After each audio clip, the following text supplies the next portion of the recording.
डिपार्टमेंटमध्ये त्यांना ठेवावं ही माझी नाही, महाराष्ट्रातल्या तमाम जनतेची इच्छा आहे. हे तर फक्त लोटलं जात आहे हो. ते वांग्यांवर पावडर मारलं, याच्यावर फर्टिलायझरचं खत दिलं म्हणून कॅन्सर होतोय, अजिबात नाही. ती शेतकऱ्यांची फसवणूक आहे. खरं मूळ आहे ना दूध आणि तेलावर आहे, की जिथून खऱ्या अर्थाने कॅन्सर हा जो पसरतोय, की जो आपल्याला रोज त्याचा आधार घ्यावा लागतोय दुधाचा आणि तेलाचा, त्याच्यामुळे खऱ्या अर्थाने मी आजही त्या मताशी माझ्या सहमत आहे. तुकाराम मुंडेंना दिलं, एका चांगल्या डिपार्टमेंटला दिलं. त्यांनी 20 वर्षाच्या सर्व्हिसमध्ये 21 वेळा बदल्या झाल्या.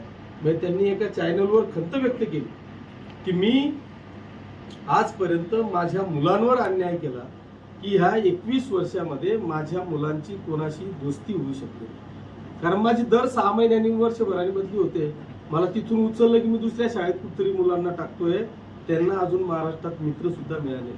हे त्यांचं खंत आहे. ते त्यांचं व्यक्तिगत जरी असलं, मला त्या खंत जरी असली, पण आज सुदैवाने माननीय मुख्यमंत्री महोदयांनी ज्या विभागाला आदरणीय तुकाराम मुंडे साहेबांना टाकलेलं आहे, माझी आताही त्यांना हात जोडून विनंतीच असणार आहे की त्यांना तर रिटायरमेंट पर्यंत या विभागात ठेवावं. खऱ्या अर्थाने या महाराष्ट्राला कॅन्सर मुक्त करायचं असेल तर त्याचा एकच इलाज आहे तुकाराम मुंडे.